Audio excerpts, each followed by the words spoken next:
ఓం సమర్థ సద్గురు సాయినాథ్ మహారాజ్కి జై. ఓం సాయిరామ్. మన బాబా కుటుంబ సభ్యులందరికీ నమస్తే అండి.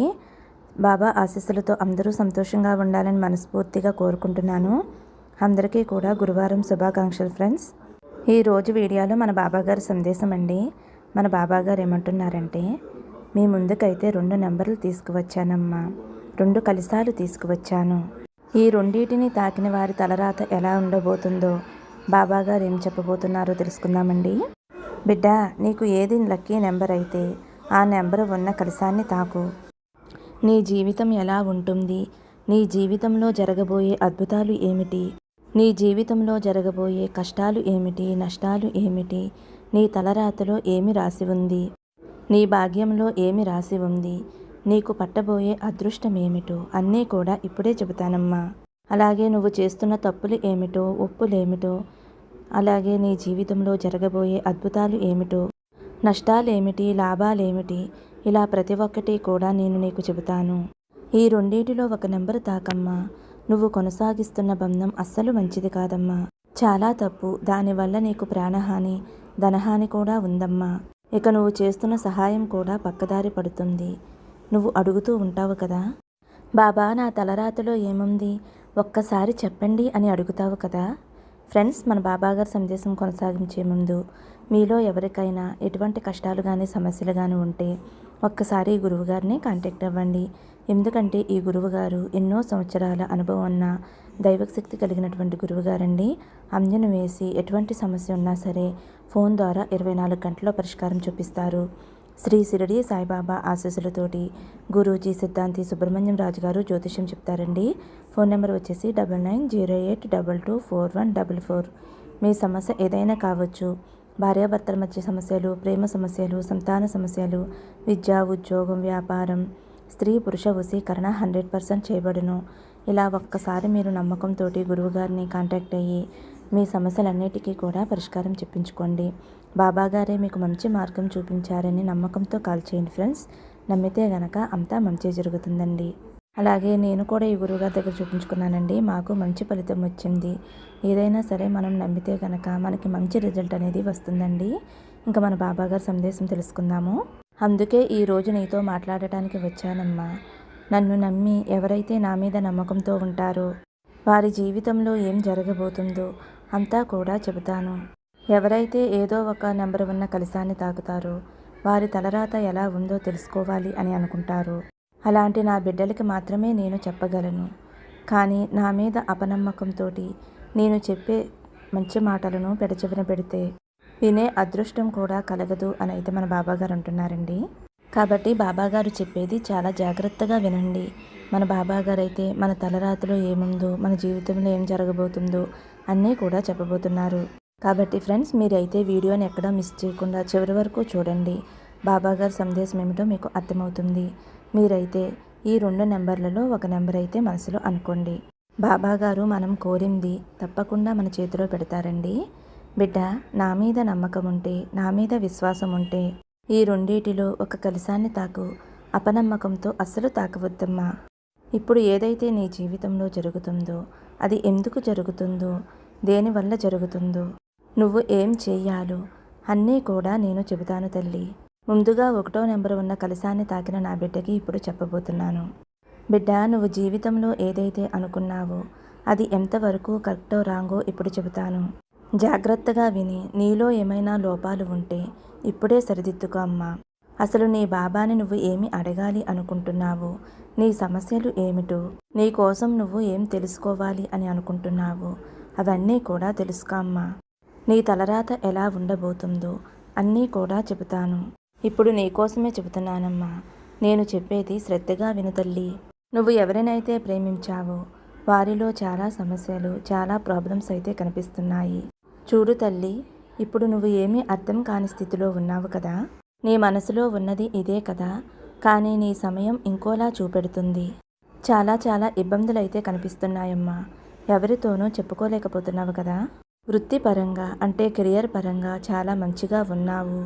నువ్వు ఏ విధంగా ప్లాన్ చేసుకున్నావో అంతా కూడా అదే విధంగా ఉన్నాయి. ఇప్పుడు నీ జీవితంలో ఏదైతే జరుగుతుందో అవన్నీ కూడా మెల్లమెల్లగా సర్దుకుంటాయి అని నీకు కూడా తెలుసు కదమ్మా, ఇక కుటుంబంలో అంతా కూడా బాగానే ఉందమ్మా. కానీ ఇంట్లో ఎవరైనా సరే చిన్న చిన్న ఆరోగ్య సమస్యలతో ఇబ్బంది పడుతూ ఉండవచ్చు.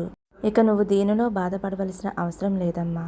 ప్రతి వ్యక్తికి కూడా అనారోగ్య సమస్యలు వస్తూ పోతూ ఉంటాయి. నిజమే కదా తల్లి, చుట్టూ కూడా ఇలాగే ఉంటుంది.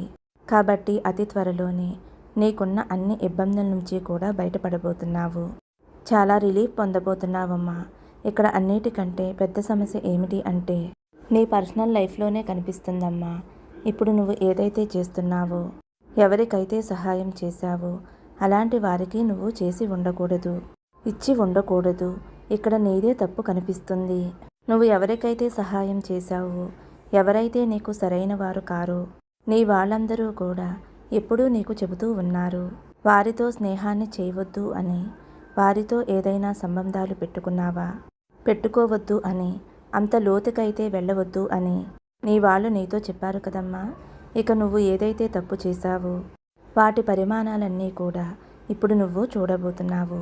ఎవరైతే వ్యక్తి నీ జీవితంలోకి వచ్చారో వారిపై నువ్వు ఎక్కువగా నమ్మకాన్ని పెంచుకున్నావు. వారికి నువ్వు ఏదైతే ధనం ఇచ్చావో అది కూడా తప్పుదారిలోకి వెళ్ళిపోయింది. దానివల్ల నువ్వు చాలా అంటే చాలా బాధపడుతున్నావు. నిజమే కదమ్మా, నువ్వు దానికోసం చాలా బాధపడుతున్నావు. కానీ ఇప్పుడు ఏమీ చేయలేం తల్లి, అన్నీ కూడా చేదాటిపోయాయి. ఇక అన్నిటికంటే మంచి విషయం ఏమిటి అంటే ఇప్పటికైనా కళ్ళు తెరుచుకున్నావు. నువ్వు చేసేది తప్పు అని పశ్చాత్తాపడుతున్నావు. నీకు మంచి గుడ్ న్యూస్ అనేది రాబోతుందమ్మా.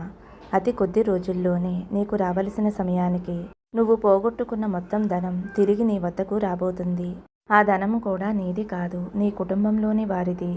నువ్వు నీ వాళ్ళ దగ్గర ధనం తీసుకుని ఎదుటి వారిని నమ్మి ఇచ్చావు. తప్పుదారిలో ఆ డబ్బుని వేరే ఒకరికి ఇచ్చావమ్మా. ఒకవేళ వారు నీ స్నేహితులై ఉండవచ్చు, బాగా తెలిసిన వారై ఉండవచ్చు. ఇంకా ఎవరో ఒకరు నీ ధనాన్ని ఇన్వెస్ట్ చేయడానికి వారికి ఇచ్చేశావు. ఆ వ్యక్తి అయితే సరైన వ్యక్తి కాదమ్మా. నువ్వు ప్రేమతోనూ విశ్వాసంతోనూ నమ్మకంతోనూ ఈ పని అయితే చేసేశావు. దానివల్ల ఇప్పటికే మీ కుటుంబంలో టెన్షన్స్ అనేవి వచ్చేశాయి. ఇంట్లో వారందరూ టెన్షన్ పడుతున్నారు. నీకు కూడా టెన్షన్గా ఉంది కదూ. కానీ తప్పును మాత్రం నువ్వు అర్థం చేసుకున్నావు. ఇప్పుడు ఇక్కడ ఏదైతే జరుగుతుందో నీ స్వయంకృత అపరాధమే అని నువ్వు అనుకుంటున్నావు. ఎప్పుడైతే తన తప్పును తాను తెలుసుకుంటాడో ఈ బాబా వెంటనే క్షమించేస్తాడు అని నీకు కూడా తెలుసు కదమ్మా. చూడు తల్లి, తప్పుడు దారిలో నీ ధనాన్ని అయితే పోగొట్టుకున్నావు. అదే ధనాన్ని నువ్వు తిరిగి పొందబోతున్నావమ్మా. రాబోయే కాలంలో నీ కుటుంబ సభ్యులందరూ కూడా ఎంతో సంతోషంగా ఉండబోతున్నారు. ఈ తప్పు జరిగింది, నా వల్ల కానే కాదు అని గర్వంతో ఉండవద్దు. నీ తప్పుని నువ్వు ఒప్పుకున్నట్లయితే నీ బాబా తండ్రి వెంటనే క్షమించేస్తాడు. నీకు ఎలాంటి ఇబ్బందులు లేకుండా చేస్తానమ్మా. తెలుసో తెలియకో నా బిడ్డలు తప్పు చేస్తే నేను క్షమించేస్తాను. కానీ తెలిసి తెలిసి మళ్ళీ తప్పులు చేయవద్దు. నీ తప్పు తెలుసుకుని పశ్చాత్తాపడితే నీ బాబా నిన్ను క్షమిస్తాడు కదా. క్షమించేశానులే, నీ తప్పు నువ్వు ఒప్పుకోపోతే ఈ బాబా ఎలా క్షమిస్తాడు, ఎలా రక్షిస్తాడు చెప్పు తల్లి.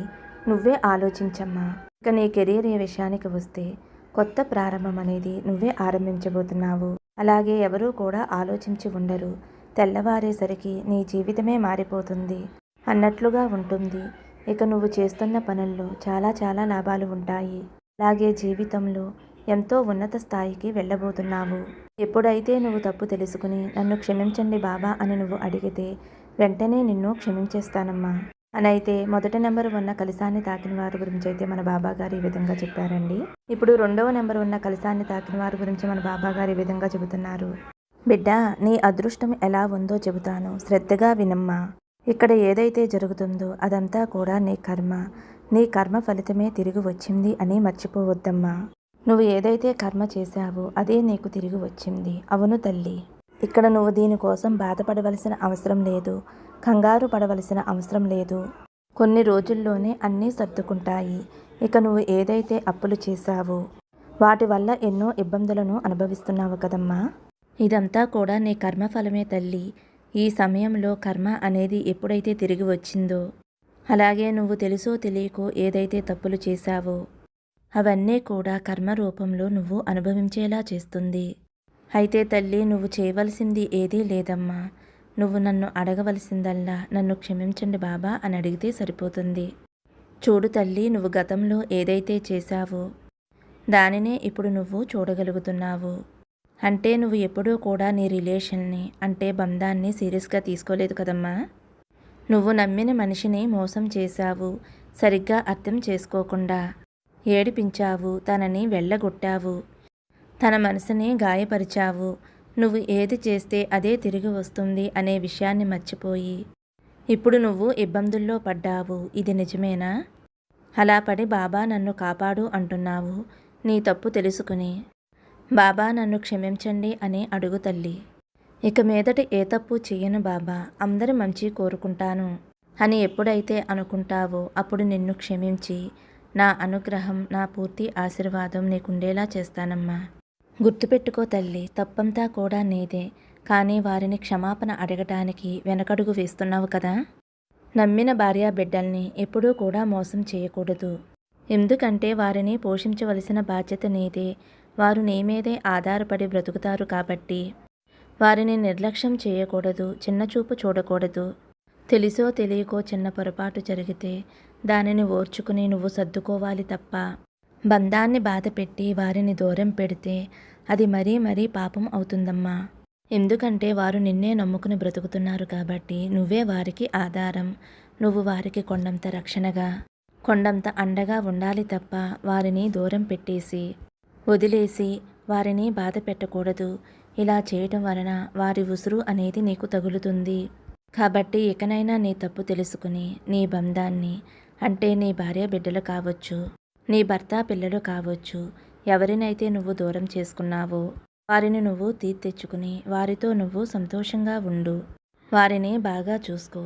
ఈ పొరపాటు మళ్ళీ మళ్ళీ చేయవద్దు.